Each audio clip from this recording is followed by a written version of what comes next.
प्यारे साथियों, आप सभी का स्वागत करता हूं अपने एमआरएस स्टडी परिवार में। तो डियर, यहाँ पे मैं बात करने वाला हूं Bihar public service commission BPSC के तरफ से असिस्टेंट इंजीनियर सिविल का पेपर 5 जो कि 2022 में एग्ज़ाम्स हुआ था, उसका क्वेश्चन जो है मैं आप लोगों के साथ शेयर करने वाला हूं। और इसकी बहाली का जो नोटिस है 2020 में जो है जारी किया गया था, लेकिन 2020 में आपको पता है कि कोविड आ गया था, जिसके कारण से जो एग्ज़ाम्स हुआ वो 2022 में आपका लिया गया। तो क्या क्वेश्चन पूछा गया था, कैसा क्वेश्चन पूछा गया था, उसके बारे में हम लोग यहाँ पे जो है चर्चा करने वाले हैं। तो ये प्रीवियस ईयर पेपर का सॉल्यूशंस होने वाला है, तो आप ध्यान से पूरी वीडियो देखिएगा, तभी जो है जाकर आपको समझ में आएगा। और अपने सभी तमाम दोस्तों के साथ इस वीडियोस को शेयर करिएगा ताकि उन्हें भी इसके बारे में पता चल सके।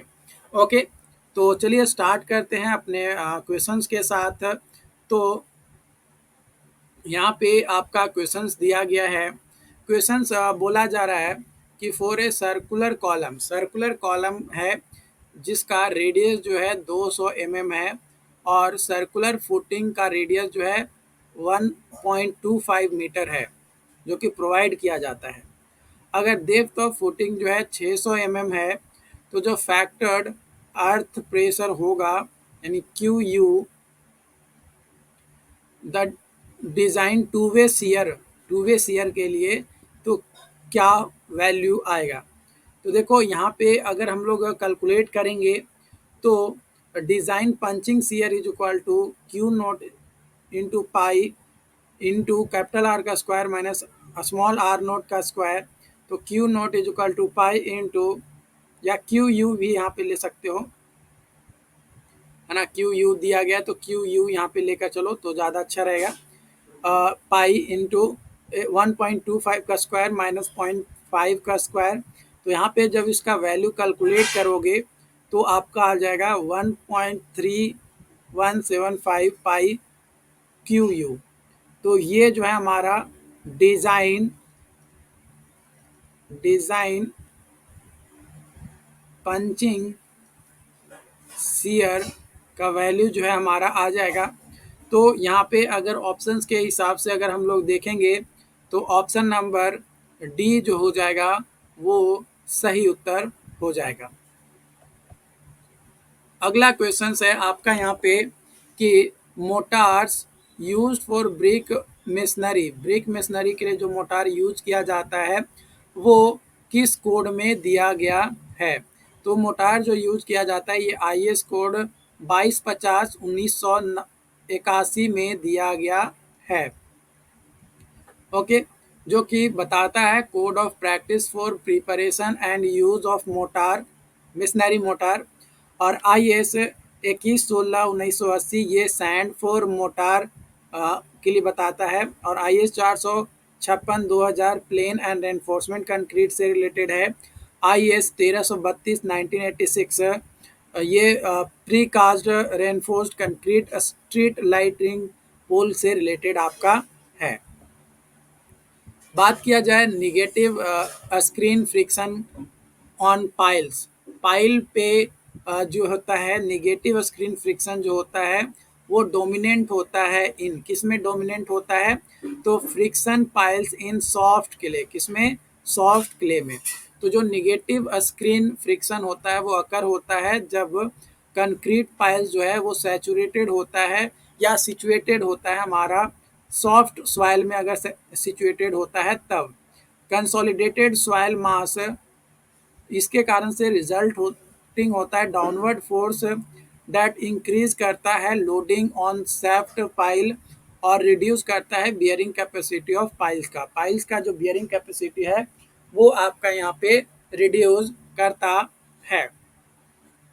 अगला क्वेश्चन है कि high density and lower optimum water content, high density और लोअर ऑप्टिमम वाटर कंटेंट वो इजीली अचीव्ड किया जाता है आपका कोर्स ग्रेन्ड सॉइल में, किसमें, कोर्स ग्रेन्ड सॉइल के द्वारा अचीव किया जाता है। Well graded coarse grain soil जो होता है वो अटेन करता है मच हायर डेंसिटी और lower water optimum content than fine grained soil which require more water, है ना, जो कि ज़्यादा पानी लेता है। अगला क्वेश्चन है ratio of bearing capacity of double under reamed pile, है ना, अंदर double reamed pile to that of single reamed pile, है ना, डबल रिम्ड पाइल के कंपैरिजन में अंडर सिंगल रिम्ड पाइल का जो रेशियो होता है बियरिंग कैपेसिटी का वो कितना होता है, तो ये होता है 1.5। अकॉर्डिंग टू आई एस 2911 के पार्ट 3 के 1973 के अनुसार जो रेशियो होता है बियरिंग रेजिस्टेंस का for double under reamed pile वो 1.5 होता है फॉर सैंडी और क्लेई सॉइल के लिए। ऑल्सो ब्लैक कॉटन सॉइल में भी 1.5 होता है। अगला क्वेश्चन है स्टोक्स लॉ इज अप्लीकेबल, जो स्टोक्स लॉ होता है वो अप्लीकेबल होता है to soil particles of the size between, कितना साइज पार्टिकल्स होना चाहिए जहाँ पे स्टोक्स लॉ वैलिड होता है, तो 0.2 mm to 0.0002 mm। Option number C is the right answer. अगर particle size greater than 0.2 mm है तो वहाँ पे टर्बुलेंट मोशन देखने को मिलता है, अकर होता है। और if particle size smaller than 0.002 mm है तो ब्राउनियन मोशन हमें देखने को मिलता है। इसलिए ये दोनों के बीच का रेंज जो है हमारा स्टोक्स लॉ के लिए वैलिड होता है। स्टोक्स लॉ का फॉर्मूला होता है V T is equal to G into Y gamma S minus gamma W into D square by 18 mu, है ना, 100 नहीं 18, ओनली 18 म्यू। तो वी टी जो है टर्मिनल वेलोसिटी है, डी जो है डायमीटर है और म्यू जो है ये विस्कोसिटी को रिप्रेजेंट करता है। अगला क्वेश्चन है आपका यहाँ पे if consistency index is zero, अगर कंसिस्टेंसी इंडेक्स जो है जीरो है तो इसका मतलब सॉइल क्या होगा। अगर कंसिस्टेंसी इंडेक्स जीरो है तो इसका मतलब सॉइल जो है लिक्विड लिमिट पे है ना, सॉइल जो है हमारा लिक्विड लिमिट पे है। कंसिस्टेंसी इंडेक्स जो है इसको रिलेटिव कंसिस्टेंसी भी कहा जाता है। I C is equal to W L minus W by W L minus W P. अगर W is equal to W L है तो I C is equal to W L minus W L by W L minus W P is equal to zero. तो if consistency index zero इसका मतलब soil जो है liquid limit पे आपका है। अगला क्वेश्चन है shear strength of soil increase करता है with increase in, shear strength of soil increase करता है अगर हमारा normal stress of soil increase करे, कोहेजन ऑफ सॉइल इंक्रीज करे और angle of internal friction increase करे। तो अगर तीनों इंक्रीज होता है तो जो शियर स्ट्रेंथ है वो हमारा इंक्रीज होगा। अकॉर्डिंग टू कूलम्स थ्योरी अगर बात किया जाए तो tau is equal to C plus sigma plus tan phi होता है और जो शियर स्ट्रेंथ होता है वो इंक्रीज होता है जैसे जैसे सी फाई और सिग्मा हमारा इंक्रीज करता है। C for cohesion of soil, sigma for normal stress of soil और फाई जो है वो हमारा एंगल ऑफ इंटरनल फ्रिक्शन होता है। अगला क्वेश्चन है in a triaxial test, जब हमारा ड्रेनेज अलाउ किया जाता है initially only and not during later age, तो वो टेस्ट क्या कहलाता है, तो उस टेस्ट को कहते हैं कंसोलिडेटेड अनड्रेन्ड टेस्ट। जो कंसोलिडेटेड अनड्रेन्ड टेस्ट होता है इसमें हमारा ट्राई एक्सियल टेस्ट होता है जो कि ड्रेनेज अलाउ किया जाता है फर्स्ट स्टेज में और दूसरे स्टेज में ड्रेनेज को अलाउ नहीं किया जाता है। तो ड्रेन कंडीशन अगर है तो उस कंडीशन में इफेक्टिव स्ट्रेस एनालिसिस और पोस्ट कंस्ट्रक्शन स्टेबिलिटी चेक किया जाता है। और undrained condition with positive pore water pressure है तो टोटल स्ट्रेस एनालिसिस किया जाता है और स्टेबिलिटी जो है वो चेक किया जाता है इमीडिएटली आफ्टर कंस्ट्रक्शन। और अगर अनड्रेन्ड कंडीशन है और निगेटिव पोर वाटर प्रेशर है तो इफेक्टिव स्ट्रेस एनालिसिस किया जाता है, एनालाइज किया जाता है और लॉन्ग टर्म स्टेबिलिटी को चेक किया जाता है कि लंबे टाइम तक स्टेबिलिटी हमें मिल पाएगा कि नहीं मिल पाएगा। अगला क्वेश्चन है coefficient of active earth pressure for dense sand वो 1/3 है। तो जो coefficient of passive earth pressure होगा वो क्या होगा? तो active earth pressure is equal to है 1.3, तो passive earth pressure is equal to हो जाएगा के ए गुने के पी इज इक्वल टू 1। तो यहाँ पे अगर के ए 1/3 ले लेंगे तो के पी इज इक्वल टू आ जाएगा 3, जो कि ऑप्शन नंबर ए में आपका दिया गया है। अगला क्वेश्चन आपका यहाँ पे दिया गया है कि according to I S specification in any case depth of foundation is sand and clay should not less than, कितना से कम नहीं होना चाहिए? तो 900 mm एंड 1000 mm से कम नहीं होना चाहिए। अगर सैंड वह का है तो 900 और क्ले है तो 1000 से कम नहीं होना चाहिए डेप्थ ऑफ फाउंडेशन। ये according to IS code specification दिया गया है। बिल्डिंग फाउंडेशन के लिए सैंडी सॉइल में 800 से 1000, रॉकी सॉइल में 0.05 मीटर टू 0.5 मीटर और क्ले सॉइल में 0.9 टू 1.6 मीटर होता है। अगला क्वेश्चन आपका बोला जा रहा है कि when width of foundation is 900 mm, अगर विड्थ ऑफ फाउंडेशन 900 है, सेटलमेंट जो है हमें पता मिला कि सेटलमेंट जो है 30 mm हुआ है। Under same condition width of footing जो है 600 mm होगा, तो सेटलमेंट कितना हो जाएगा?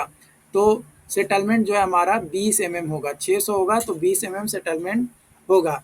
यहाँ पे फॉर्मूला होता है हमारा एस एफ जो है सेटलमेंट ऑफ फाउंडेशन और वी एफ जो है विड्थ ऑफ फाउंडेशन। तो S F 1 by S F 2 is equal to B F 1 by B F 2।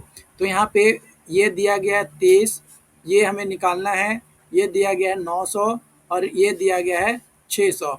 तो यहाँ से एक जीरो से एक जीरो और 3 से तो ये 30 और ये इसको काटेंगे तो ये हमारा एक जीरो से जीरो और ये हमारा 20।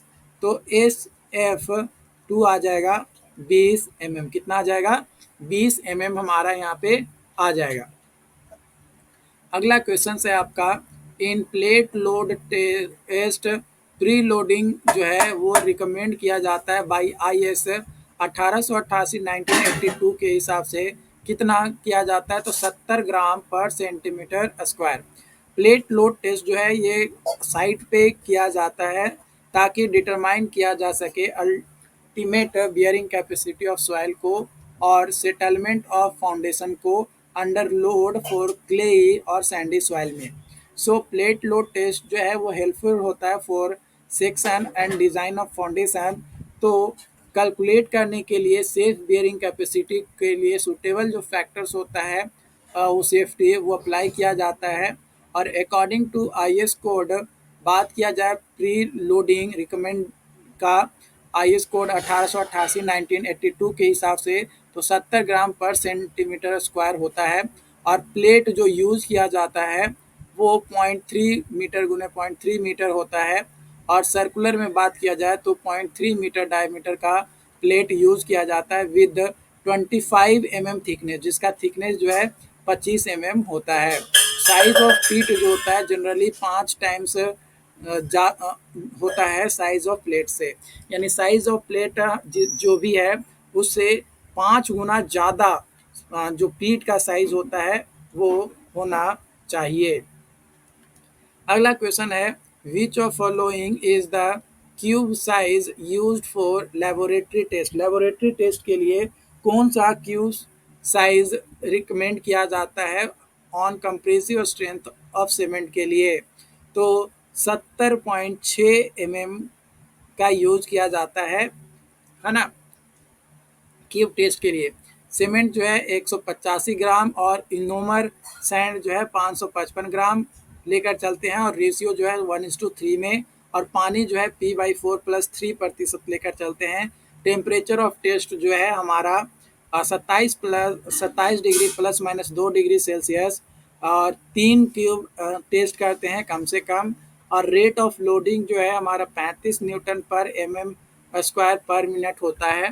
और कंक्रीट क्यूब टेस्ट जो परफॉर्म किया जाता है for the purpose of determining compressive strength of concrete element, उसमें क्यूब जो होता है उसका डायमेंशन जो है 150 गुने 150 गुने 150 होता है। एज लार्जेस्ट जो एग्रीगेट होता है वो हमारा 20 mm से ज़्यादा नहीं होना चाहिए, यानी मैक्सिमम जो है 20 mm वाला एग्रीगेट हम लोग जो है यहाँ पे यूज करते हैं। अगला क्वेश्चन है what is the loading rate used in compressive testing compressive strength test. तो कंप्रेसिव स्ट्रेंथ टेस्ट में लोडिंग रेट कितना होता है, तो 14 Newton per mm square per minute होता है। Brick is then placed on the bed of compressive strength of bricks testing equipment and axial force apply किया जाता है at a rate of 140 kg per centimetre square per minute और या फिर 14 Newton per mm square per minute के हिसाब से। अगला क्वेश्चन है व्हाट इज द डेप्थ, क्या डेप्थ होता है। Should the needle in Vicat apparatus penetrate into the cement paste is consistency test. Consistency test में कितना वैकेट apparatus में पेनिट्रेट करता है, डेप्थ क्या होता है। तो 33 से 35 mm होता है from top of the mould. Consistency test जो है इसमें अमाउंट ऑफ वाटर यूज किया जाता है to make the paste in normal consistency. Normal consistency में लाने के लिए जो है कुछ अमाउंट ऑफ वाटर जो है हमें रिक्वायर्ड होता है। It is about 30% generally. इसका जो परसेंटेज होता है वाटर का जो रिक्वायर्ड होता है फॉर पेस्ट सीमेंट पेस्ट के लिए, तो जो विस्कोसिटी होता है उसमें वैकेट्स प्लंजर पेनिट्रेट किया जाता है 5 से 7 mm फ्रॉम बॉटम, बॉटम से 5 से 7 mm, और अगर टॉप से बात किया जाए तो 33 से 35 mm पेनिट्रेट किया जाता है वैकेट मोल्ड में। अगला क्वेश्चन है मिनिमम जो स्ट्रेंथ होता है ब्रिक का वो कितना होना चाहिए बिल्डिंग वॉल के लिए, तो वो होता है हमारा 3.5 न्यूटन पर mm स्क्वायर। ये मिनिमम स्ट्रेंथ हमें चाहिए 3.5 न्यूटन पर mm स्क्वायर। जो कॉमन बर्न क्ले ब्रिक होता है ना, वो क्लासिफाइड किया जाता है on the basis of average compressive strength जो कि हमें मिलता है। Okay, as per IS code अगर 1077 1992 के हिसाब से देखें तो क्लास डेजिग्नेशन और average compressive strength newton per mm square और kgf पर सेंटीमीटर स्क्वायर में दिया गया है।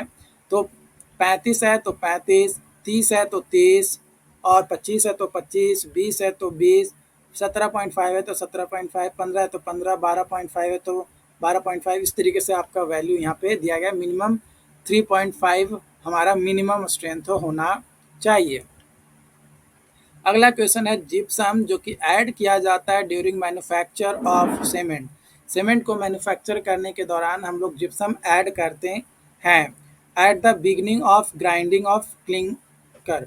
क्लिंकर में जब ग्राइंडिंग स्टार्ट होता है तो उसके बिगनिंग में स्टार्टिंग में हम लोग जो है ऐड करते हैं। जिप्सम जो है ऐड किया जाता है ग्राइंडिंग क्लिंकर के बाद, है ना, manufacturing of cement after grinding of the clinker. Gypsum जो है ऐड किया जाता है सीमेंट में ताकि जो फ्लैशिंग सेटिंग है वो रिड्यूस किया जा सके, और after flash set mixing is not allowed, है ना। फ्लैश सेट अगर हो जाता है तो मिक्सिंग अलाउड नहीं होता है because no grain in strength development after mixing. इसलिए जिप्सम जो है यूज किया जाता है to retard the setting time, और जिप्सम जो है यूजुअली मिक्स किया जाता है with clinker at the time of final grinding. Final grinding के टाइम में एक्सेस जो जिप्सम होता है मेक सीमेंट अनसाउंड। अगर ज़्यादा भी अगर हम लोग जिप्सम मिला देंगे तो हमारा जो सीमेंट है वो अनसाउंड हो जाएगा। सो जिप्सम जो क्लिंकर में ऐड करते हैं वो 2.5 या 3% से ज़्यादा हमारा नहीं होना चाहिए। अगला क्वेश्चन है Indian standard specification for estimating tensile strength और modulus of elasticity of concrete if the characteristic strength जो होता है वो कितना होता है रिस्पेक्टिवली। तो कैरेक्टरिस्टिक स्ट्रेंथ जो होता है यहाँ पे हमारा 5,000 under root square root F C K, और हमारा जो यहाँ पे मॉडुलस ऑफ इलास्टिसिटी जो होता है वो होता है 0.7 into square root F C K. तो मॉडुलस ऑफ इलास्टिसिटी हमारा जो है यहाँ पे दिया गया है ऐसे तो मिनिमम ग्रेड M15 के लिए IS कोड के हिसाब से 456/1978 के हिसाब से 5,700 होता है स्क्वायर रूट एफ सी के न्यूटन पर mm स्क्वायर में। लेकिन मिनिमम ग्रेड हम लोग M20 लेकर चलते हैं तो उसके लिए 5,000 into square root F C K होता है। एफ सी के जो है ना, एफ सी के जो है ये कैरेक्टरिस्टिक स्ट्रेंथ हमारा है। हमें निकालना क्या था, तो एस्टिमेटिंग टेंसाइल स्ट्रेंथ और मॉडुलस ऑफ इलास्टिसिटी। तो टेंसाइल स्ट्रेंथ कितना है 0.7 into square root F C K, और modulus of elasticity 5,000 into square root F C K होता है। स्प्लिटिंग टेंसाइल स्ट्रेंथ जो है वो हमारा 0.66 एफ सी आर होता है, यानी फ्लेक्जुरल टेंसाइल स्ट्रेंथ होता है। डायरेक्ट टेंसाइल स्ट्रेंथ जो है हमारा 0.5 टू 0.625 एफ सी आर, मतलब फ्लेक्जुरल टेंसाइल स्ट्रेंथ हमारा होता है। अगला क्वेश्चन है आपका यहाँ पे कि जो एब्सोल्यूट बेंडिंग मोमेंट है इन सिंपली सपोर्टेड बीम में ऑफ स्पैन 10 मीटर दिया गया है ड्यू टू मूविंग लोड हमारा 40 किलो न्यूटन पर मीटर स्पैनिंग ओवर 5 मीटर, वो हमारा 375 किलो न्यूटन मीटर होता है मिड पॉइंट पे। तो for absolute maximum bending moment the centre of gravity of the UDL and uniformly distributed load should be placed at the mid span. Mid span पे place किया जाता है, और bending moment जो होता है वो कैलकुलेट किया जाता है मिड स्पैन पे।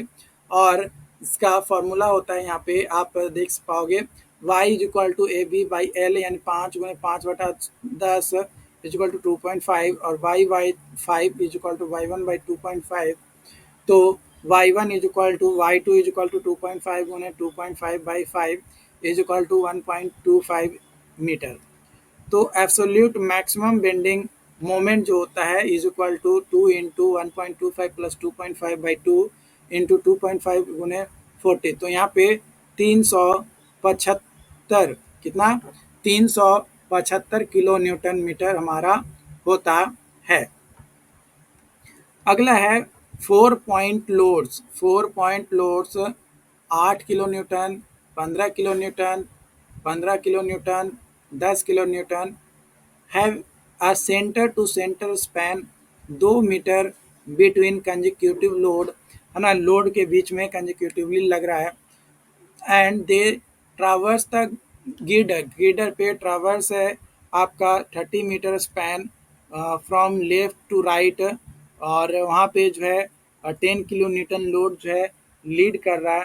तो जो मैक्सिमम शियर फोर्स होगा एट 8 मीटर पे फ्रॉम लेफ्ट सपोर्ट से, तो वो कितना होगा, तो 30.2 किलो न्यूटन। कैसे आएगा 30.2 न्यूटन, तो देखो यहाँ पे आपका जो है दिया गया है, ये टोटल स्पैन जो है 30 मीटर का है।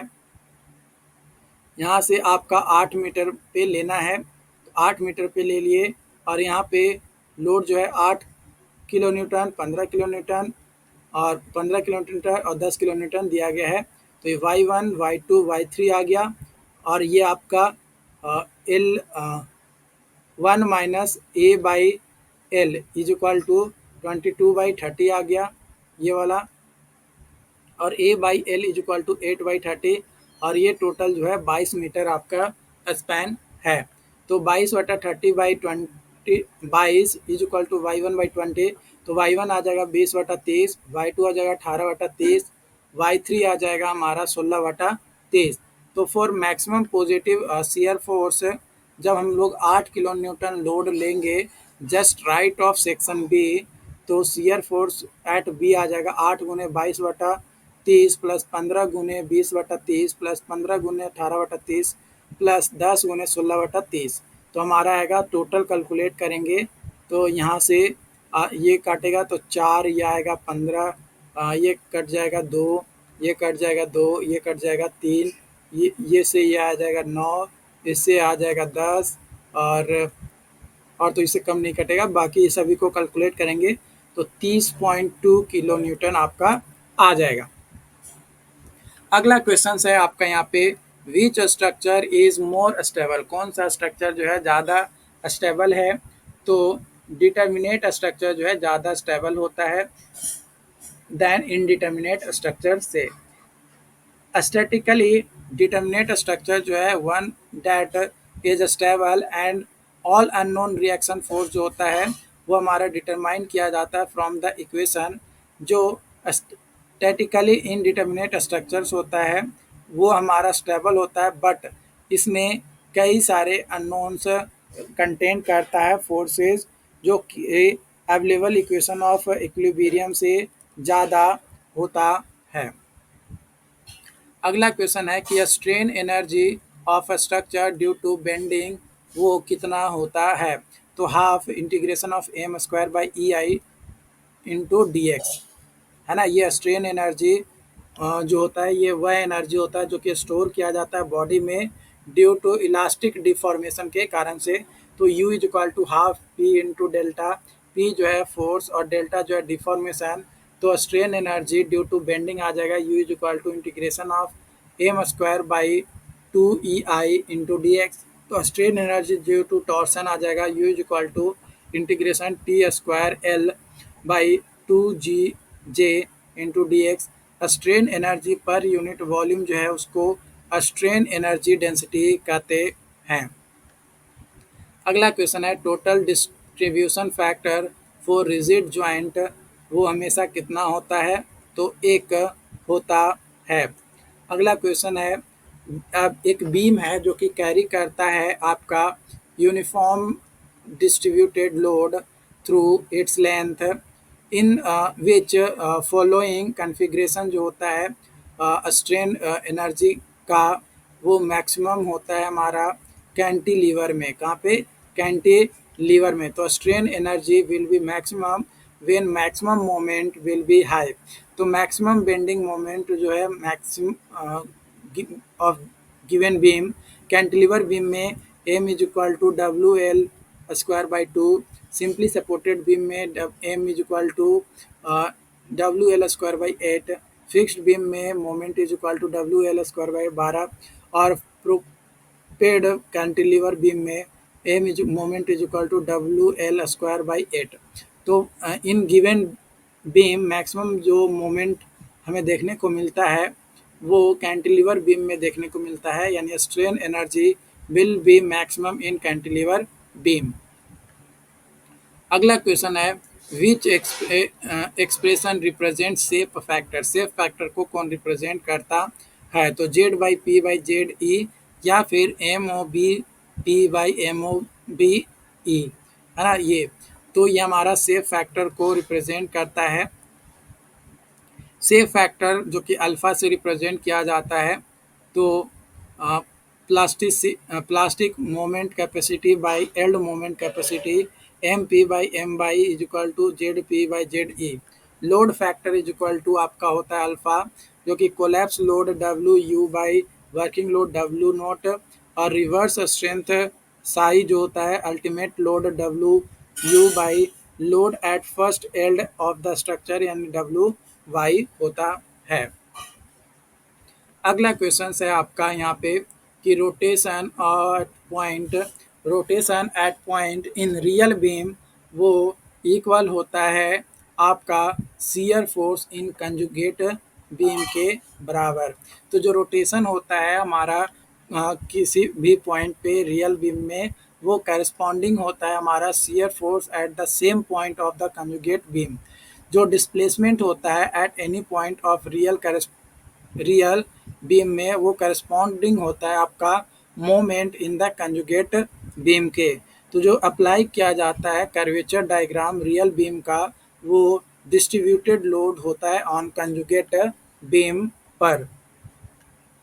अगला क्वेश्चन है calculate the number of zero force member. Zero force member को कैलकुलेट करना है ना। ये पॉइंट हो गया, ये पॉइंट हो गया, ये इसको यहाँ पे आपका ये पी दिया गया है, इधर भी जो है आपका पी लोड लग रहा है, यहाँ पे फिक्स है ना। तो इस कंडीशन में number of force zero force member, तो जीरो फोर्स मेंबर जो है दो है यहाँ पे। कितना है? दो है। और ये जो है आपका कोलिनियर प्रॉपर्टीज आपको देखने को मिलेगा, एक ये हो गया और एक ये हो गया, जो कि कोलिनियर फोर्स प्रॉपर्टीज देखने को मिल रहा है, जो कि number of zero force member आपका है। अगला क्वेश्चन है calculate the degree of indeterminacy of the framed structure. Framed structure में डिग्री ऑफ इनडिटर्मिनेसी कैलकुलेट करना है। तो डिग्री ऑफ इनडिटर्मिनेसी जो है यहाँ पे आपका 10 है। एक आपका ये हो गया, ये हो गया, ये हो गया, ये हो गया। तो degree of indeterminacy D S is equal to 3 into number of cuts required to make a tree, है ना, ट्री बनाने के लिए like structure, minus number of reaction required to make a joint fix. तो 3 गुने 4 कट कितना है? 1 2 3 4, 4 cut है तो 3 गुने 4 माइनस यहाँ पे आपका ज्वाइंट कितना है, number of reaction required to make joint, तो यहाँ पे 2 है। तो आपका 12 में से 2 गया, यानी 10 हमारा यहाँ पे आ गया। अगला क्वेश्चन है आपका यहाँ पे in a continuous beam A B C support A जो है वो फिक्स किया जाता है एंड सपोर्ट बी और सी जो है सिंपली सपोर्टेड है। एक यूनिफॉर्मली डिस्ट्रीब्यूटेड लोड डब्ल्यू लग रहा है per metre run is applied over the span A B and span B C, जो कि सब्जेक्टेड है आपका point load W at mid span if the beam has uniform cross section है but differs in a span length for AB and BC, condition to be used for analysis of continuous beam by slope deflection method से। तो यहाँ पे हमारा आ जाएगा theta A is equal to 0, M B A plus M B C is equal to 0 और M C B is equal to 0, ये हमें देखने को मिलेगा। तो यहाँ पे M A B is equal to M A B plus 2 E I by L into 2 theta A plus theta B minus 3 del by L, ये हमारा यहाँ पे आपका यूनिफॉर्मली डब्ल्यू बाई एल है। और यहाँ पे बी पॉइंट है, ये सी है, यहाँ पे डब्ल्यू हमारा लग रहा है और ये ए है। तो यहाँ पे theta A is equal to 0 जो कि फिक्स सपोर्ट है, तो M B A plus M B C is equal to 0 हो जाता है। तो हमारा यहाँ पे इस तरीके का सपोर्ट बन जाएगा और यहाँ पे ये सिंपली सपोर्टेड इस तरीके से आ जाएगा। तो यहाँ पे हमारा M C B is equal to 0 और ये फ्रीली मूव हमारा करेगा। अगला क्वेश्चन है एक फ्रेम है जो कि एनालाइज करना बाय मोमेंट डिस्ट्रीब्यूशन मेथड जो आता है उसके हिसाब से इसको एनालाइज करना है और बताना है कि डिस्ट्रीब्यूशन फैक्टर फॉर मेंबर यानी ई बी ई डी और ई एफ के लिए रिस्पेक्टिवली कितना होगा। तो 4/11, 4/11 और 3/11 हमें देखने को मिलेगा। यहाँ पे आप देखोगे तो ये आपका 6M 4M और 3M आपका दिया गया है। तो stiffness of member E B is equal to 4EI by L, तो 4E into 2I by 6 is equal to 4/3EI। Stiffness of member E D 4EI/3 और stiffness of member E F is equal to 4EI/4, यानी EI 4 से 4 cut गया। तो जो distribution factor है D F E B का 4/3 into EI by 4/3EI plus 4/3EI plus E, तो 4/3/11/3, तो ये 3 से 3 गया है, यानी 4/11 आपका आ जाएगा। ED का भी सेम 4/11 और EF का जो है 3/11 आपका आ जाएगा यहाँ पे।